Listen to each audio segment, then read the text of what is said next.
Hey y'all, welcome back to my channel. Today we're going to talk about a series which I am very bad at finishing and I want to try and get better at it. So we're going to be talking about a series that I want to try and finish in 2025.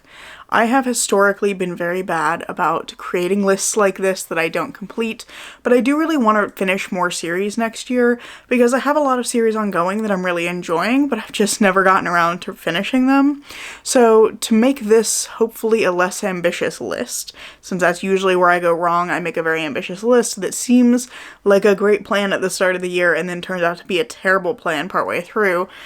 This time I've given myself some criteria to hopefully keep the list a little smaller. So the two criteria that I gave myself is that for any series on this list, I had to have read at least the first book, because I have several series on my shelf where I have partially read the first book. I started it and set it down for whatever reason, never because I was not enjoying it, but something else came up and I didn't get to finish it.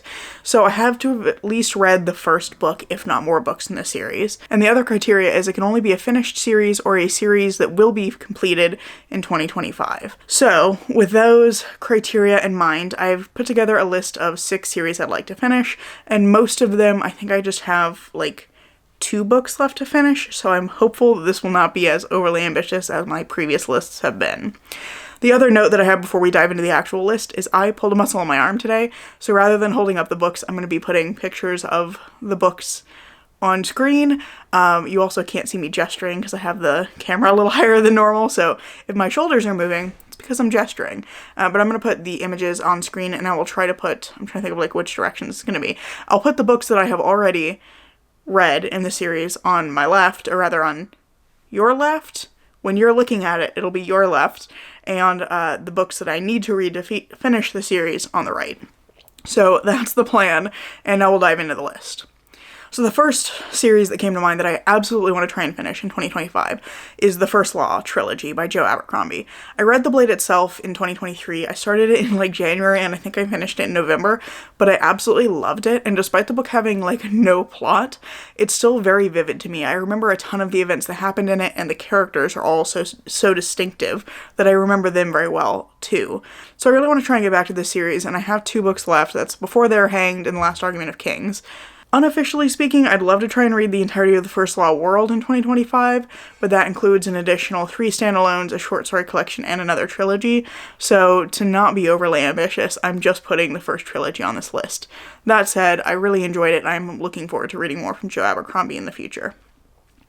The second series I want to try and tackle is the Greenbone Saga, because I read Jade City fairly soon after I started this channel, actually. I think it was 2019 or 2020, and I absolutely love Jade City. It remains one of my favorite books, and I feel now like I need to reread it to go on with the series, but I loved the way that it dealt with the politics and the family dynamics in the world that it had set up. I thought the magic was really interesting, and I really appreciate that Fonda Lee is not afraid to hurt her characters, because it took the story in such interesting directions. So I still need to read Jade War, Jade Legacy, and then there's 2 shorter books, The Jade Setter of John Loon and Jade Shards, which I also have. So I want to try and read all 4 of those, which it's 4 books, but 2 of them are novellas or short story collections, so I don't think it's too bad. But I know the second and third book are supposed to be quite emotional and also large in scale, so I'm curious to see how that's going to work moving from book 1, which was very much at a family individual level, so I'm really excited for that. The third series on my list is one that I actually started this year, and it's been more than 6 months since I started it, and I never got around to reading the second book, even though I finished the first one and immediately went out and bought the second one, and that right there is actually emblematic of the reason that I want to get better at reading series, is that I was so excited about that, and then I just didn't ever pick up book 2. So this is the Devoured World series by Megan E. O'Keefe. It's a trilogy, and the first book is The Blighted Stars. I read it in March. I was obsessed with this book. My friend had to hear about it nonstop for a little bit. I was trying to be no spoilers for her because I think she'll really like it, and she hasn't gotten a chance to read it yet. But I love this book. It's sci-fi, survival, a little bit of romance, interesting technology, and the whole thing was just so much fun. I had such a great time with this, and it has one of the most devastating romances I've read in a while.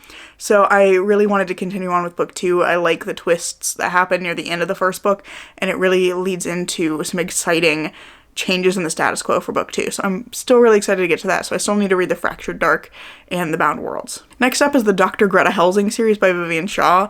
This is a urban fantasy series following a doctor for monsters on the undead.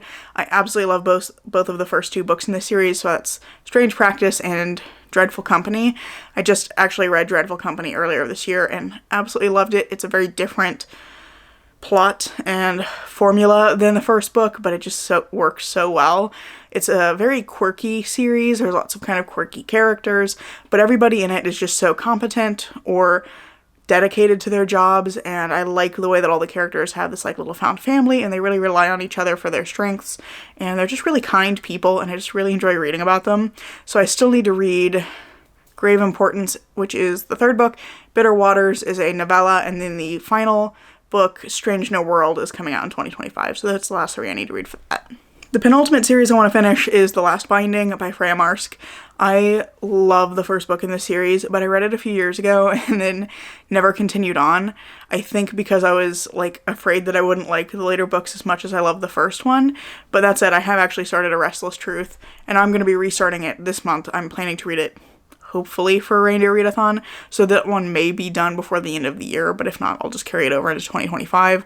But I love the first book, A Marvelous Light. This is, I think, billed typically as a fantasy mystery with a romance. This is really a romance with a fantasy element and a mystery plot engine, and I think the marketing kind of doesn't do it justice, because I think a lot of the reviews that I saw suggest that people went in looking for more mystery and they were getting more romance. But I think that the romance, if you go in with the right expectations, is just incredible. It's wonderfully written. The characters are really well-rounded and developed, and I just really enjoyed them. I enjoyed the progression of their romance, and the mystery pieces are still really fun. So I feel like it all balances really well, but it does help to go in with the right expectations, and I think a lot of people were led astray by the early marketing. Book 2 of the series is A Restless Truth, and the 3rd one, looking over this at my notes here, is A Power Unbound.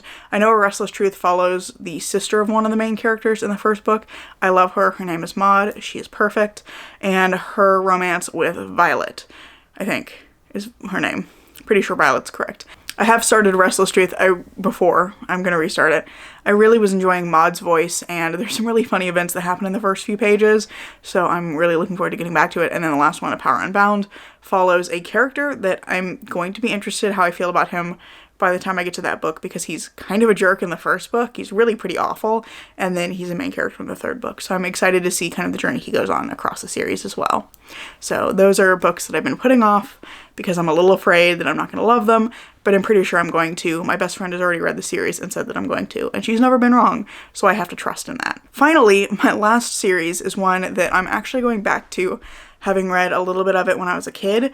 This is The Chronicles of Prydain by Lloyd Alexander. It's a children's fantasy series from the 60s that I think holds up generally pretty well even now. It does have some weird stuff about gender in it, and there's some questionable choices, but I appreciate that it doesn't always paint people as either totally good or totally bad. I think it allows for a little more nuance than some other children's fantasy that I've read, mostly having read that when I was actually a child myself. But this was a series I read, just The Black Cauldron, not knowing it was part of a series. Found that out many, many years later, and then my partner gifted me a box set of the full 5-book series, so I've been trying to go back through them and just experience the full series. So I've read the first 2 now at this point, which are, I can't actually remember the first one. It'll be on screen. The second one is The Black Cauldron, and then the last 3 that I still need to read are The Castle of Lear, Terran Wanderer, and The High King. So then I will finally have completed a series that I started in the 2nd grade or something. So that's all the series I'm hoping to read in 2025 or finish in 2025. I probably will start others, but those are the ones I'd like to get completely caught up on. And I'm really hoping that making a concerted effort to do so will help me gain kind of motivation and momentum to continue finishing series so that I can kind of get out of the cycle I've created for myself of starting them and never finishing them. So that's pretty much all I'll have for you today, I think. So let me know down in the comments. I just said so 3 times in a row. Anyway, let me know down in the comments what series you're hoping to read in 2025, if any, and I really hope you've enjoyed this video. If you have, I hope you'll consider giving it a like, maybe even subscribing to see what comes next. I'm currently posting on Tuesdays and Saturdays, and I hope to see you in the next video. Bye.